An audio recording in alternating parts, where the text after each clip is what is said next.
Hello friends, multivariate procedure with R के course में आप सभी का बहुत बहुत स्वागत है। आपको याद होगा पिछले लेक्चर में हम लोगों ने आर सॉफ्टवेयर के साथ में आर स्टूडियो सॉफ्टवेयर के बारे में थोड़ी सी बात करी थी और मैंने आपको ये दिखाया था कि आर स्टूडियो हमारा एक आर सॉफ्टवेयर में काम करने का एक बहुत अच्छा सहायक है। आज हम इस लेक्चर में कुछ आर स्टूडियो के बारे में थोड़ा सा और आपको बताने की कोशिश करेंगे और उसके जो हमारे 4 विंडोज़ थी उसके अंदर हमारे पास क्या क्या ऑप्शंस होते हैं, उनको हम कैसे कार्य करते हैं, इसके बारे में समझने की कोशिश करेंगे। लेकिन मैं इस बात को मैं क्लियर करना चाहूँगा कि मैं जो अपना यहाँ पे कार्य है वो मैं आर कंसोल के अंदर ही करूँगा। मैं आपसे सहमत हूँ कि मैं यहाँ पे आर स्टूडियो के बारे में आपको बताने जा रहा हूँ, लेकिन मैं आर स्टूडियो का एडवर्टीज़मेंट या प्रचार नहीं कर रहा हूँ। आप कोई भी इस तरह का सहायक सॉफ्टवेयर आप ले सकते हैं और आप उसको इस्तेमाल कर सकते हैं। मैंने आर स्टूडियो लिया हुआ है, आप कोई और सॉफ्टवेयर ले सकते हैं या आगे आने वाले समय में हो सकता है कि और कोई बेहतर सॉफ्टवेयर भी आ जाए। तो यह फ्रीडम मैं आपको दे रहा हूँ। मेरा ऑब्जेक्टिव यहाँ पे ये है कि आर से संबंधित कोई भी अगर कोई सहायक सॉफ्टवेयर अगर है तो उसमें हम किस प्रकार से काम करते हैं, आपको फाइनली कहाँ पे काम करना है ये आपका फैसला होगा। लेकिन मैं इस बात से आपको मैं ज़रूर क्लियर करना चाहूँगा कि आर सॉफ्टवेयर में इस कोर्स को सीखने में और आर स्टूडियो में सीखने में क्या अंतर आएगा। हम जब भी कभी अपनी स्टैटिस्टिकल एनालिसिस की बात करेंगे और अगर मुझे कोई प्रोग्राम अगर लिखना होगा तो उस प्रोग्राम के अंदर हमको डिफरेंट प्रकार के कमांड्स लिखने पड़ेंगे। कि अगर मुझे एक किसी प्रोग्राम में पहले मुझे मल्टीवेरिएट नॉर्मल डिस्ट्रीब्यूशन को इस्तेमाल करना है, वहाँ से डेटा जनरेट करना है, उसके बाद में क्लस्टर एनालिसिस करनी है, तो उसके लिए हम एक प्रोग्राम लिखेंगे जहाँ पे पहले स्टेप पर हमारा डेटा जनरेट होगा, दूसरे स्टेप पर हमारा क्लस्टर एनालिसिस अपने आप हो जाएगी। या हमको क्लस्टर एनालिसिस से संबंधित कोई आउटपुट है उसको बाहर निकाल करके किसी आगे वाले स्टेप में यूज़ करना है, तो उसको कैसे किया जाएगा। अगर आपको यह सब करना है तो आप खुद ही सोचिए कि आप इसको प्रोग्राम में कैसे लिखेंगे। जब तक कि आपको उसका सही कमांड नहीं पता होगा आप अपने प्रोग्राम में नहीं कर पाएंगे। मैं आपसे सहमत हूँ कि आप आर स्टूडियो में आओगे, आप एक बटन दबाओगे क्लिक करके और वो कमांड आपके साथ सामने आ जाएगा। या एक और मैं आपको बेहतर उदाहरण दे सकता हूँ। जब भी हम किसी प्रोग्राम की बात करते हैं तो उसमें हम बहुत सारी लाइब्रेरीज़ को यूज़ करते हैं, बहुत सारे पैकेजेस को यूज़ कर सकते हैं। अब वह प्रोग्राम आप अगर कहीं और भेज रहे हैं तो हो सकता है कि वो जो पैकेजेस आपने अपने लैपटॉप या कंप्यूटर पर इंस्टॉल किए हुए हों वो शायद आगे किसी अगले कंप्यूटर में ना हो।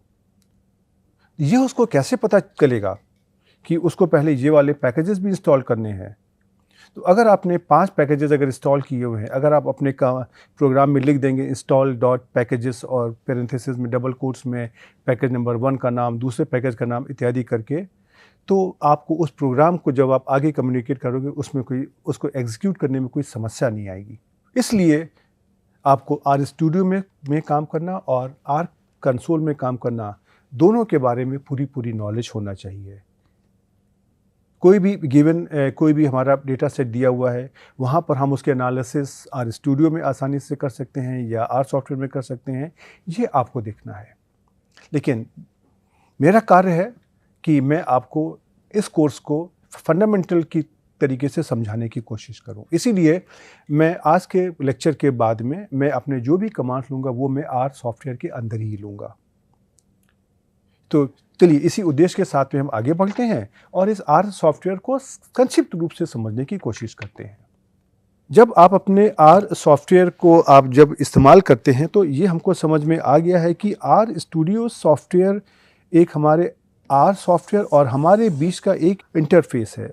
और ये ख़ास तौर पे जो लोग शुरुआती दौर में काम करते हैं, जो लोग आर सॉफ्टवेयर को सीख रहे हैं या छोटी मोटी एनालिसिस आरंभ में कर रहे हैं, उनके लिए ये ज़्यादा यूज़फुल होता है और इसके लिए उनको बहुत सारे कमांड्स को इस्तेमाल नहीं करना, कोई याद नहीं रखना पड़ता है। कोडिंग थोड़ी सी आसान हो जाती है। जैसे कि अगर हम कहें कि आर स्टूडियो में आप जैसे ही टाइप करना शुरू करते हो अपने कमांड्स को, तो वहाँ पे वो आपको कुछ नीचे अपने आप से ऑप्शंस सजेशन देता रहता है। कहीं आपने डबल कोड अगर छोड़ दिया है तो वो आपको इंडिकेट कर देगा। इस तरह की हमारे पास यहाँ पे सुविधाएं होती हैं, राइट। आर स्टूडियो के बारे में जैसा मैंने आपको पहले बताया कि ये C++ प्रोग्रामिंग लैंग्वेज में लिखा गया है और यह एक फ्री और open source integrated development environment में काम करता है।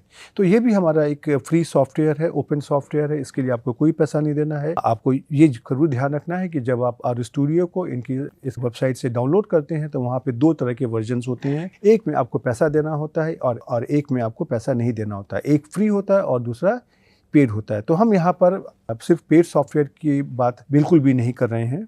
हम सिर्फ यहाँ पे खाली फ्री सॉफ्टवेयर की बात कर रहे हैं। आपको सिर्फ खाली फ्री सॉफ्टवेयर डाउनलोड करना है और हमारे सारे कार्य उस पर हो जाएंगे। तो इस आर स्टूडियो को, इस सॉफ्टवेयर को आप इस साइट से आप डाउनलोड कर सकते हैं, जिसके बारे में हम पहले बात कर चुके हैं। और जब आप जाओगे आर स्टूडियो की साइट पे, आपको इस तरीके का आइकॉन मिलेगा। ये इसकी साइट है POSIT। वहाँ पर आप अपना जो भी आप डाउनलोड आर स्टूडियो पर आप क्लिक करेंगे और उसके बाद में फाइल डाउनलोड हो जाएगी। आप उसमें डबल क्लिक करते जाएंगे और उसके बाद में आपको 4 विंडोज़ खुल जाएंगी जब आप आर स्टूडियो को स्टार्ट करोगे, राइट। इसके बारे में हम अब तक अपने पुराने वाले लेक्चर्स में, पहले लेक्चर्स में हम बात कर चुके हैं। अब यहाँ से हमारा कार्य स्टार्ट होता है। ये मैंने आपको पिछली बार बताया था कि जब हम अपने आर स्टूडियो को खोलते हैं तो हमारे पास इस तरह की 4 विंडोज़ आती हैं और इसमें से हमने उनको नाम दे दिया है window number 1, window number 2, window number 3 और विंडो नंबर 4। अब हम क्या करते हैं कि इन एक-एक विंडो को लेकर के इसके जो भी कार्य होते हैं ये हम आपको संक्षेप में यहाँ पे दिखाने की और समझाने की कोशिश करते हैं। सबसे पहले हम अपने विंडो नंबर 1 की बात करते हैं। तो आप देखोगे यहाँ पे बहुत सारी चीज़ें हैं। यहाँ पे सबसे पहले जैसे फाइल, एडिट, कोड, व्यू। आप इसमें से जब आप क्लिक करोगे बहुत सारे आपको ऑप्शंस दिखाई देंगे और समय के साथ में आर स्टूडियो सॉफ्टवेयर भी बहुत ज़्यादा डेवलप कर गया है। इसकी जो विंडो नंबर 1 है ये हमारा बेसिकली स्क्रिप्ट सेक्शन है। स्क्रिप्ट का मतलब क्या होता है? प्रोग्राम। जो हमें एक कॉमन कंप्यूटर की लैंग्वेज में प्रोग्राम कहते हैं, उसी को हम आर सॉफ्टवेयर में स्क्रिप्ट कहते हैं। और इस विंडो में इस जगह पर हम अपने कमांड्स को लिखते हैं। इसके साथ ही आपको यहाँ पे कोई बहुत सारे ऑप्शन भी दिए होंगे। ये सेव करने का, ये है सोर्स ऑन सेव, ये सर्च करने का ऑप्शन है, ये आपको रन करने का है, ये सोर्स से अटैच करने का, इत्यादि इत्यादि।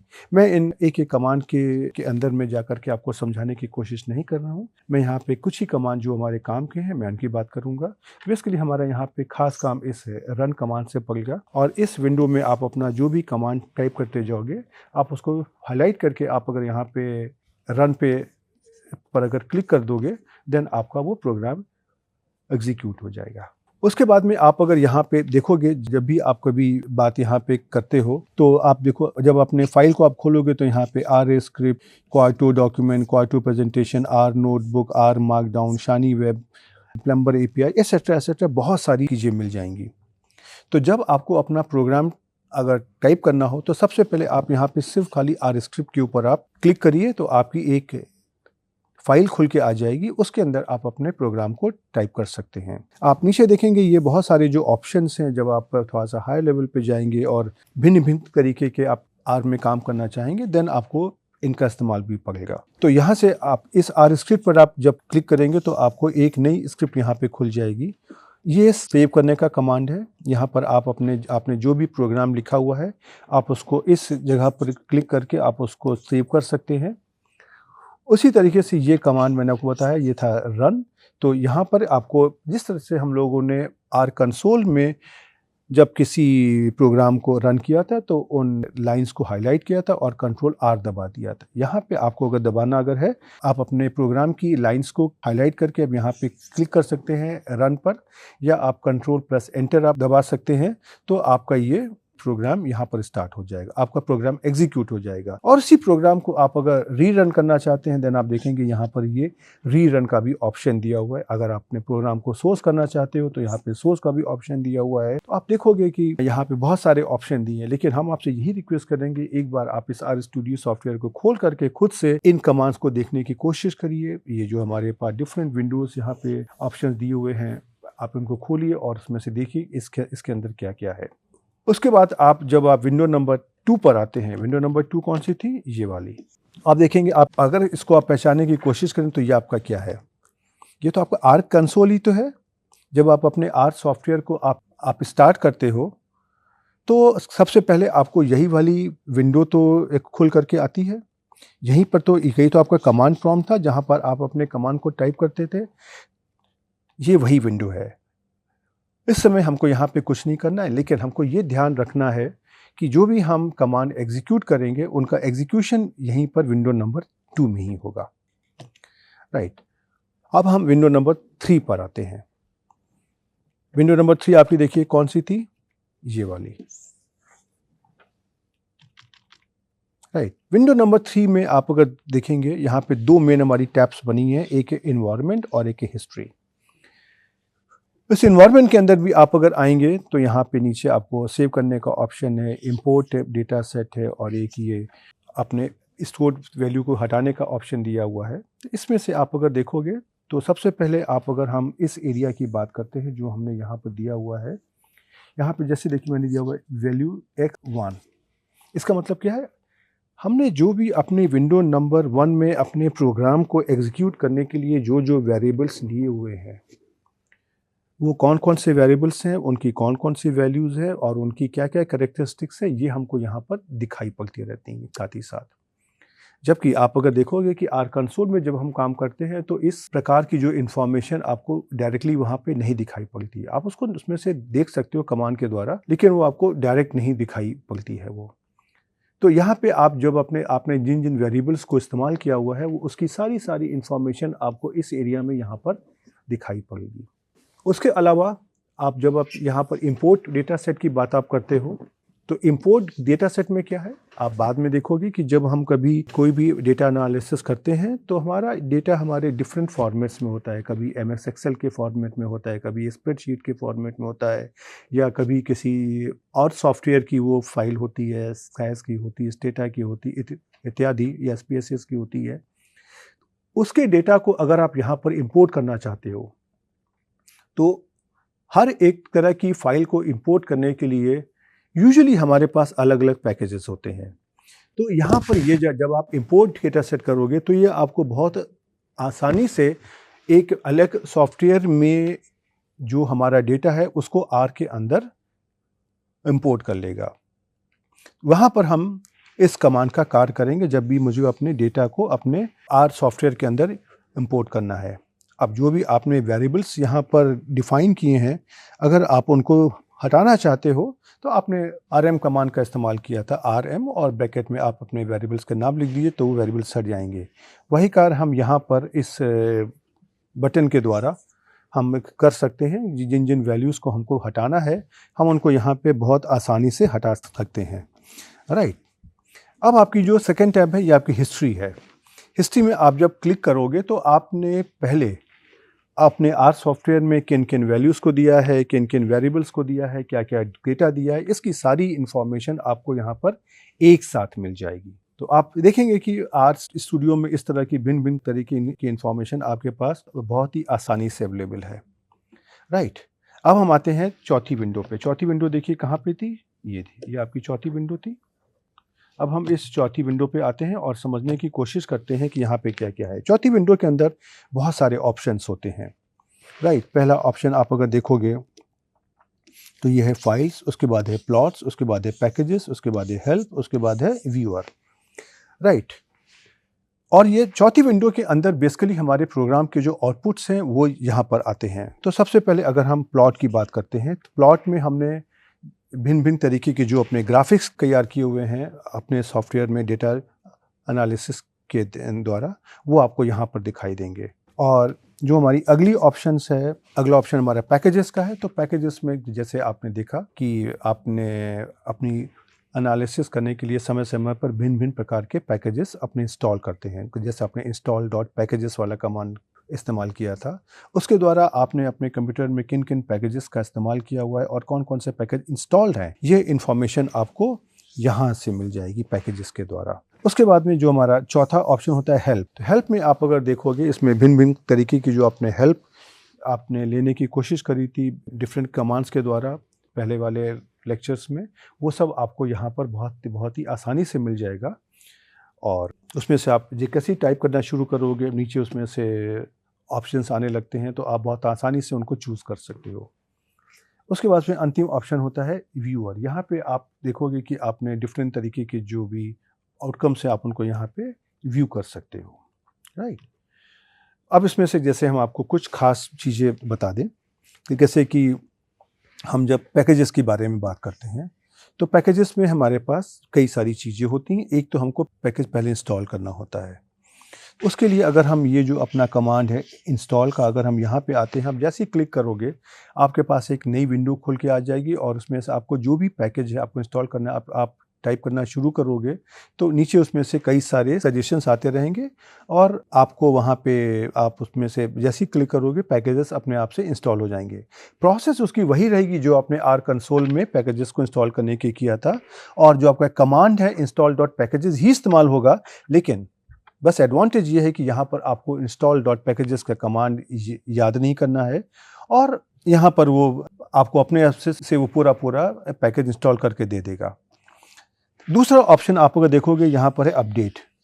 अपडेट में क्या होता है, जैसे मैंने आपको बताया कि आर फ्री सॉफ्टवेयर है, तो टाइम टू टाइम या समय समय पर हमारे पास इसके जो पैकेजेस हैं वो उसके अपडेट होते रहते हैं। तो आप अगर आइए तो आप जो आपने पहले के सॉफ्टवेयर देखे थे उसमें से आपको हर बार नया अपडेट करने के लिए आपको पैसे देने पड़ते थे, राइट। लेकिन आप अगर यहाँ पर आते अगर तो यहाँ पर आपको पैसे नहीं देने पड़ते हैं। आप यहीं पर अपडेट को जैसे ही करोगे आपके सॉफ्टवेयर में जो भी पैकेजेस हैं वो स्वतः ही अपडेट हो जाएंगे। उसी तरीके से आप जब नीचे आओगे तो आप देखोगे कि यहाँ पे जैसे जिस कंप्यूटर पर मैंने ये अपनी स्क्रीन तैयार करी है, अपनी स्लाइड तैयार करी है, वहाँ पे हमारे पास एग्रीमेंट, बेज़म, कंपोजिशन इत्यादि नाम के पैकेजेस पहले से इन्वॉल्व हैं। अगर हम इनको लाइब्रेरी फंक्शन का यूज़ करते हुए अगर हम अपलोड करना चाहते हैं, देन हम यहाँ पर इस बॉक्स के अंदर आकर के खाली चेक बॉक्स हम कर देंगे। यहाँ पे जैसे मैंने टिक बनाया हुआ, जैसे मैंने ये टिक बना दिया और ये पैकेज हमारा अपने आप से इंस्टॉल हो जाएगा, और जो आपने कमांड दिया था लाइब्रेरी का वो कमांड अपने हिसाब से यहाँ पर एग्जीक्यूट हो जाएगा। तो आपने देखा कि install.packages और लाइब्रेरी पैकेजेस अपने आप से यहाँ पे जस्ट क्लिक करने से काम बन जाएगा। तो ये हमारा आर स्टूडियो का एक एडवांटेज है।